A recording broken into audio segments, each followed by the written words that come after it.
the thing that always stays with me is how much I'm like positive that it's their voices on the tape. Did this guy ever come back ever? This is it. This is the site. That's it. And I saw this site years ago and it looked exactly like. Did you ever email him? But I never did. I never had the nuts to email him. I will say this, it's really interesting, and there's like a little evidence as far as like maybe, but there's a lot of points in the story itself that I'm just like, well, if he doesn't want to be found out, why is he putting a beat for beat story like what happened? The guy's gonna find him. If that's what well, I mean, the guy already knows that he stole the stuff, right, and that like he fell through the portal and stuff. So I mean, like, as long as the guy doesn't know who the fuck he is, he's good, right? Yeah, I mean, I guess that's true. I have a fascination with parallel universes and stuff like that too, and time travel and stuff. So, is it impossible? I don't know if I want to go that far, but it is highly unlikely that it was a parallel dimension. There's a lot of easier explanations of just being like, it's tracks that were never released that he got his hands on and all this other stuff. But the fact that he also never came back after just posting the story is also interesting. It seems like he put some effort into like designing this website. Like, yeah. It's not a dope website. It's not like amazing. No, but even it's for not 2009. like black screen, green text, which is nice. Yeah. He did some work. He like kind of tried to get the Beatles vibe, I guess. Yeah. I don't know. But I don't know. I like this. I like this because you get the story, you see some little visuals, and then you get to actually listen to it. So decide for yourselves. Of course, this is just mostly just a fun story I wanted to share. But I think this is a good sort of like primer for an episode about these types of people. And it's neat. It's a really interesting story. And if anything, it gives me it like for Jesse too. I think it like hit creative juices pretty fast and be like, there's some cool possibilities for telling a neat story. It's really a fresh like subject matter for a paranormal story. And you know why this is good? Why this is a good story? Because then he gives you something, like he throws you a bone at the end of it. Like, hey, by the way, I know what I said is crazy, but listen to this album. And when you listen to it, it isn't bullshit. It's like, it's not immediately like this sucks. It's 11 tracks that are like, this is actually pretty good. And, and then he's like, here, have them. Do your research on them. And that makes for a good story. And while I don't believe that it's an alternate reality Beatles thing, I think it's a great sort of ARG experience of like, oh my God, what if? Trying to become viral kind of thing. Yeah, but who knows, guys? I'm into it, dude. That was a fucking cool ass story. Yeah, very cool. Very cool. I liked it a lot. Well, that'll be a mini-sode for us then. That's how they feel, guys. Get ready. Like this is but a taste of what is to come when we get deeper and Alex decides to give us a full-blown like parallel dimension episode. So I'm in. And if you guys like this type of mini-sode, please let us know, because I have a million fucking weird stories like this that I can pull out. And that's kind of what my other show was about too. So if you guys want to see that, check it out. Yeah, where can we search is what it's called. I forget the fucking URL for it on YouTube. Mystery search. We'll find all the thumbnails are like stars with like a number and like a word. So you can find it if you want to find it or not. I'm not trying to like promote it. No, go fucking watch it. That's cool. Like I love that kind of shit. So that's it's dope. just a thing I do for fun. So I'm gonna make it whether or not anybody watches it. I don't know. I guess that's it. Awesome. Check out this album. Yeah, I'll like I said, I'll make sure that at the end or at some point I'll insert like a little sample of one of the songs so people can hear it, and you guys can have it go listen for yourself. I mean, it's thebeatlesneverbroakeup.com. Go check it out.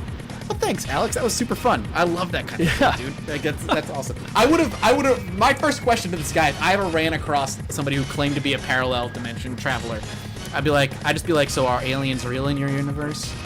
I just would want to know. Yeah, do they have UFO sightings in your universe? Right, are aliens real? And of course the answer would always be yes from these people. Because they would be like, yeah, and it's public knowledge, and there's we just passed the law that we can marry aliens. So sweet. Alright, well, let us know if you guys email this fucking guy. Oh, yeah! Email him and post it on the subreddit. I want to see, like, if he replies. Don't harass him, though.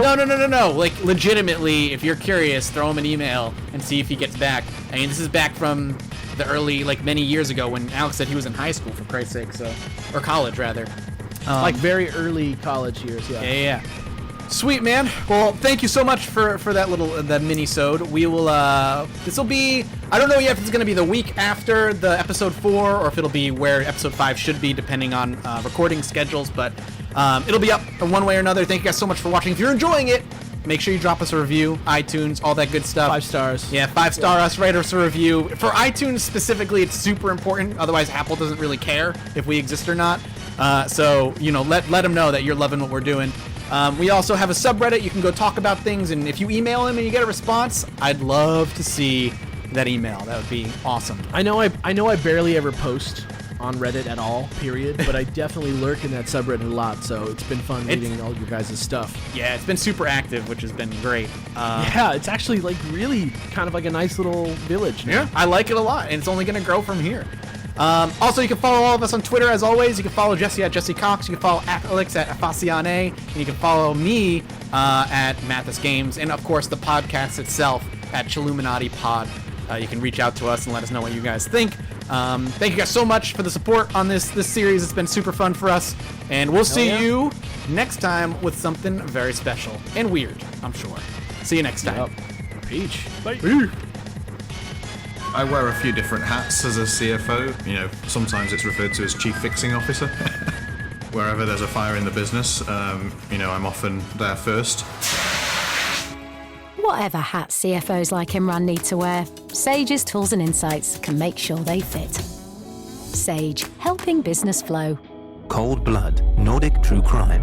In 1977, a pipe bomb explodes in a phone booth in Gladsaxe, Denmark. It's the start of a 2-year bombing spree that grips the nation in fear. The police have no leads apart from a series of mysterious letters. From Podimo, this is Cold Blood, Nordic True Crime, a series exploring outrageous crimes from Scandinavia, crimes that made headlines and gripped the region. Listen wherever you get podcasts, or for early access and to listen ad-free, subscribe to Podimo on Apple Podcasts.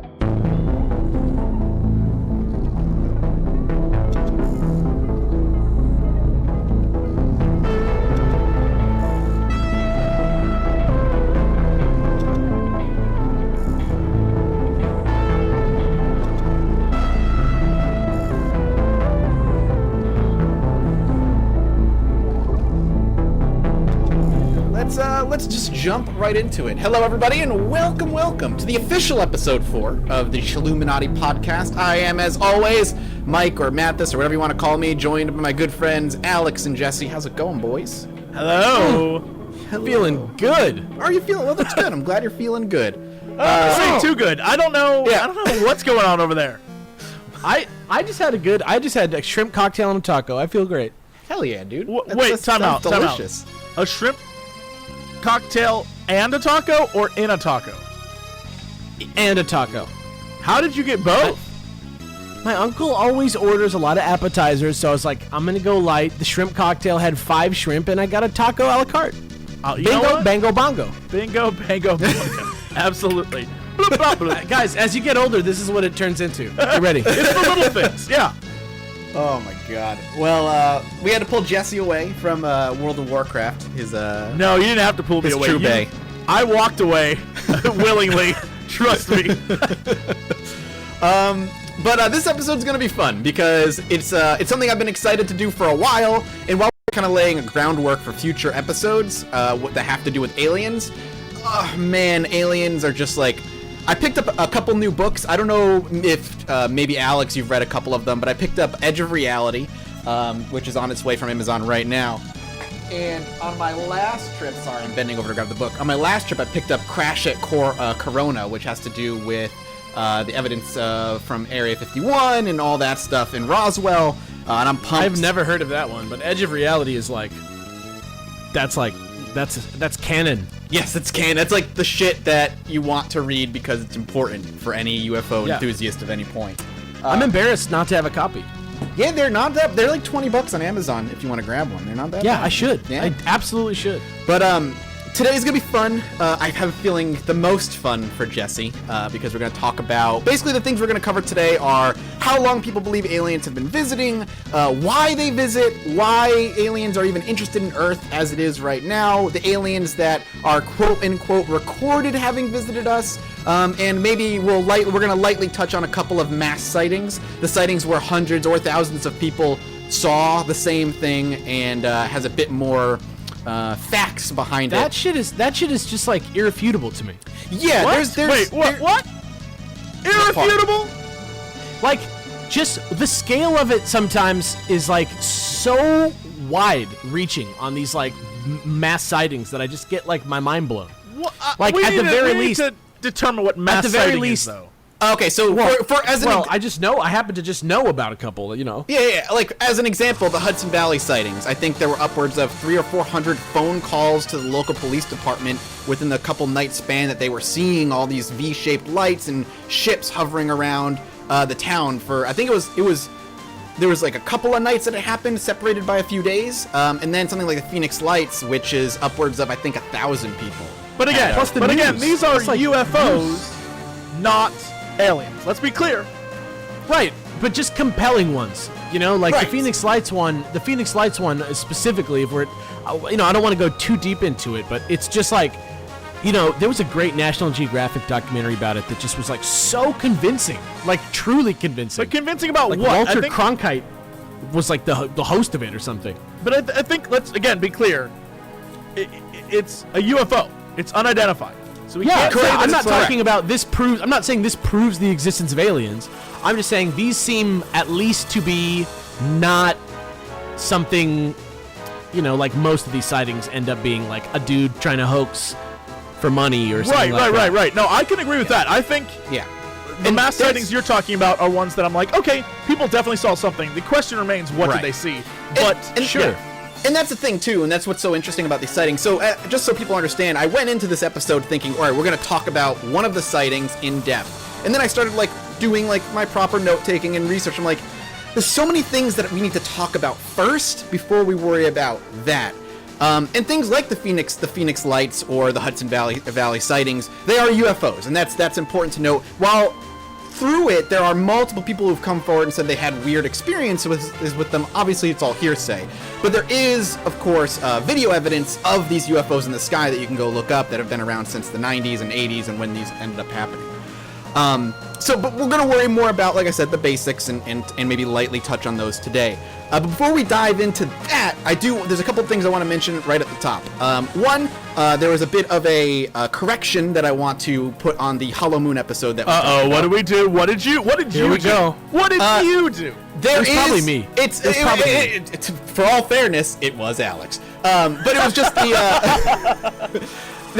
we were talking about the dark side of the moon. We actually have photographs of the backside of the moon because the moon orbits around the Earth and the backside hits the sun every so often, you know, like once a day.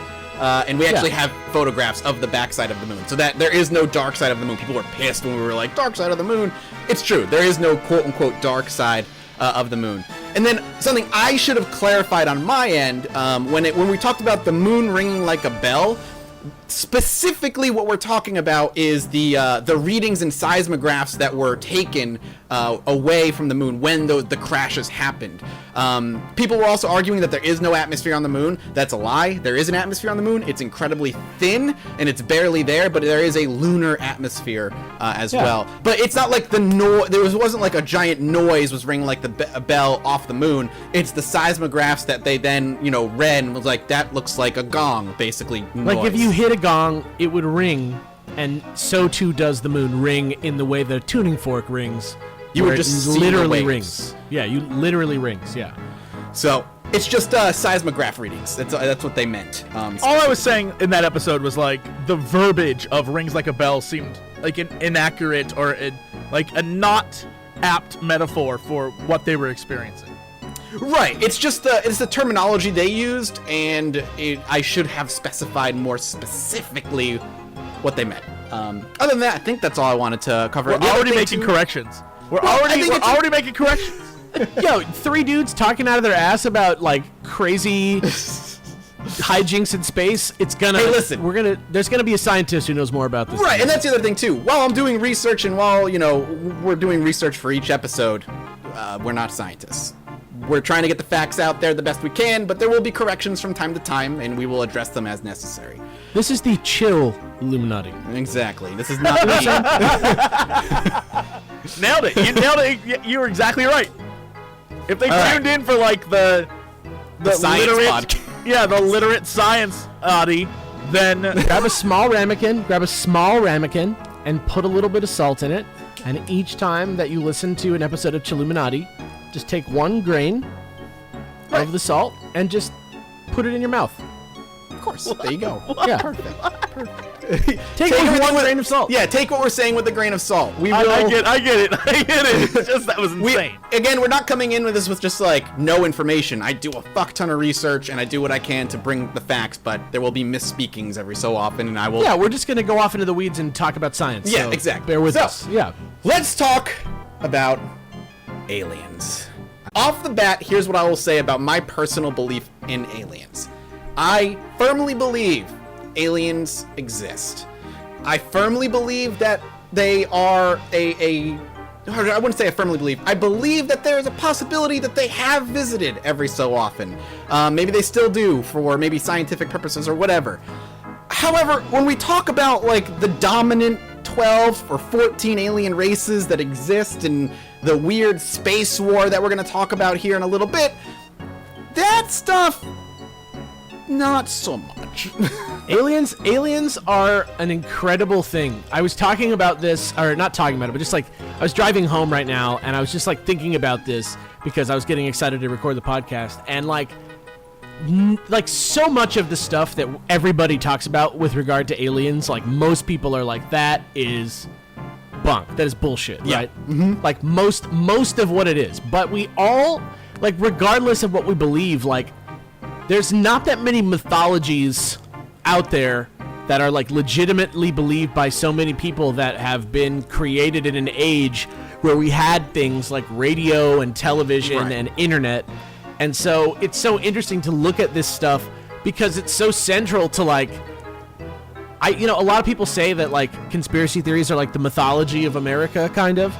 And if you look at it that way, like the alien stuff is like so central to like that whole aspect of thinking in American life. It's so interesting. Oh, very much. And it all stems, at least for me, it stems from the sort of space race, Cold War, nuclear age that we as a nation and then as a world sort of look to the stars and come up with our own explanations for things we don't understand and for weird occurrences.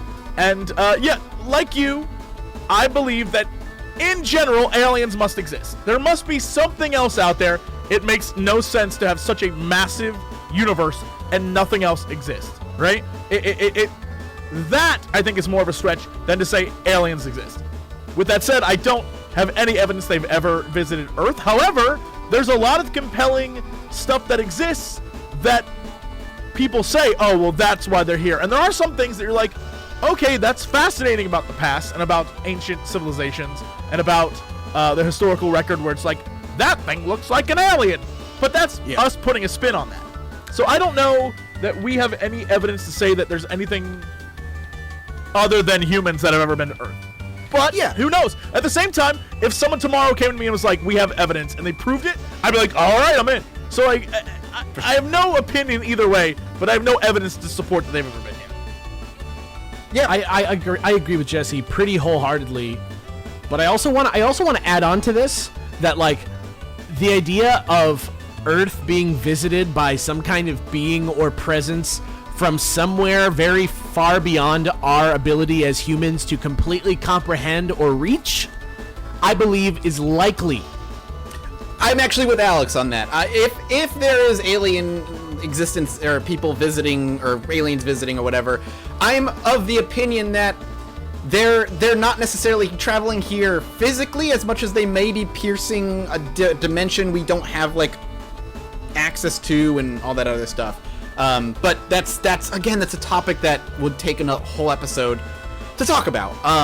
Be it aliens, be it interdimensional beings, be it like other consciousnesses that we're forming in our own minds when we're in some sort of like high or elevated state of some kind. Like something is going on. Like I believe that people are experiencing something, and that's like the great starting point for aliens. And actually, to Jesse's point, talking about during the Cold War and stuff, this is something that I'm not touching in this episode, and we will have to do a separate, maybe a couple episodes, is Roswell.